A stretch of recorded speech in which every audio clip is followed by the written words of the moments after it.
Hey everybody, it's Dick here. A couple of weeks ago, I had the pleasure of attending the Dispatch Rally in Dorset.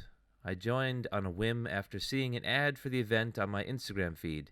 I didn't really know what to expect as the website had limited information and what little I could find on YouTube and the rest of the internet looked interesting, but I could find little detail. The event was split into 2 days over a weekend with the option of camping, which I didn't opt into due to an unfortunate experience camping at the Mallee Mile a few years ago. Although after meeting this year's participants and experiencing the event in person, I would very much consider camping at next year's rally. There were about 50 of the friendliest motorcyclists you'd ever meet at the event.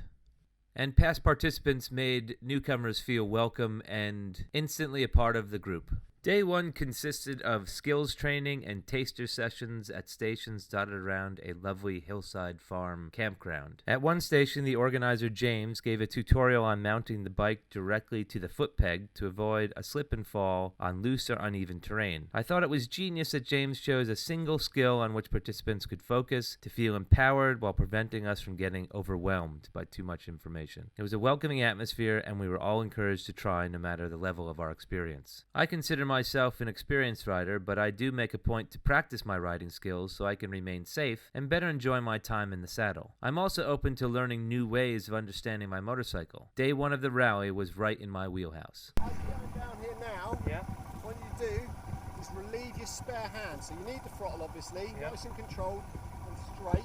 But just prove to yourself you're controlling the bike with your feet. Okay. And take your other hand away. You don't have to clutch do hand. anything manually. Clutch hand. Okay. Yeah. So just manage it with the gentle throttle and just relieve that hand. It doesn't have to go far. Okay. Just to prove to yourself your feet are doing the work. All right. Okay.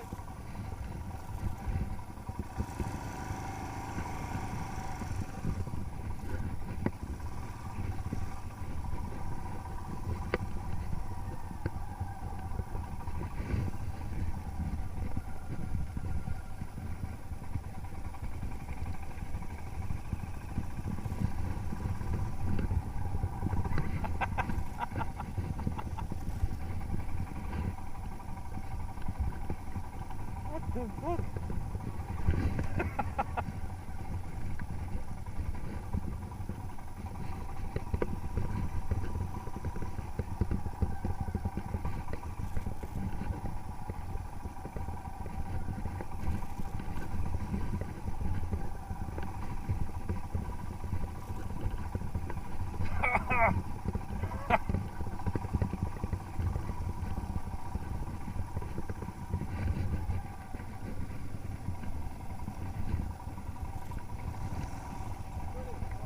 That was wild. It's cool though, right? That was really cool. So God, I've let go, and then you think, oh, I got this. Yeah. It's okay. That was cool. Yeah, it's worth knowing that you can manage in that sort of scenario. Depends what angle you're looking at.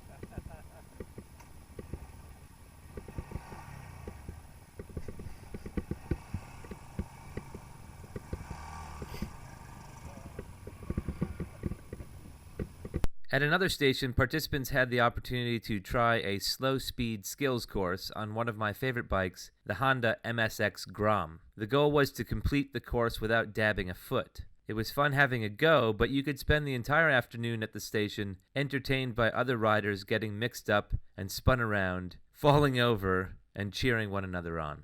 Things were made more interesting by the windy day blowing the cones out of place, making some of the turns tighter than designed. I loved having a go on the Grom on this course, reminding me what a cracking little bike it is. The terrain required you to slide from side to side, fore and aft, and all around the very accommodating saddle. And in some cases, you needed to cantilever your legs out to counterbalance the tiny machine from toppling over.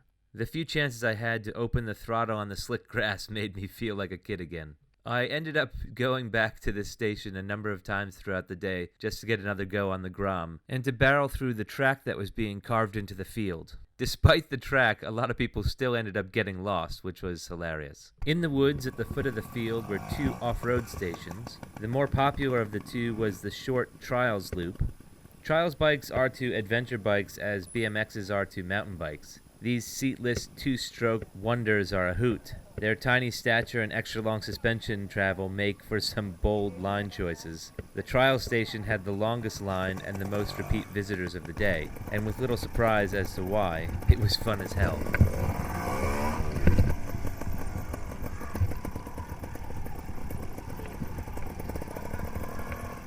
With each lap around the tiny loop, I was emboldened to try more difficult lines and seek out obstacles that I had been trained to avoid on other bikes. This little teaser station has reignited my interest in trials bikes.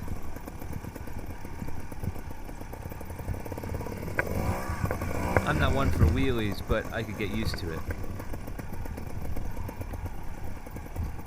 The folks who supplied the trials bikes were friendly and offered advice to those who needed it. Their knowing smiles when they took the bike back after my turn nearly inspired me to go out and buy a trials bike. A great choice for a Londoner, I'm sure. That's awesome. Thank you. The other Woodland station was on more traditional dirt bikes, which after the trial station fell a little flat for me. But it was another great addition to the day and kept the participants spread out and active throughout the event.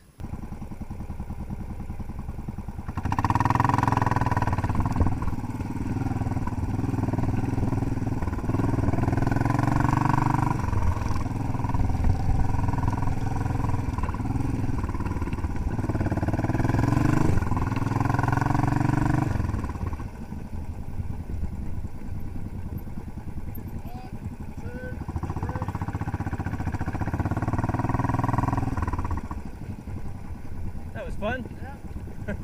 The day's events ended with a slalom course up the slick grass field to a controlled 3-second stop. It was a great way to end the day, and everyone had a good chance to really open the throttle. My conservative decision to skip the camping trip proved too conservative, as the people who were there seemed like a lovely crowd, and it wouldn't be the rowdy, burnout and wheelie all-night crew that I've experienced at other motorcycle rallies. I can't say too many good things about this event because I'm reluctant for it to get too popular and lose its charm and all of the qualities I like about it, but this was one of the best motorcycle events I've participated in to date.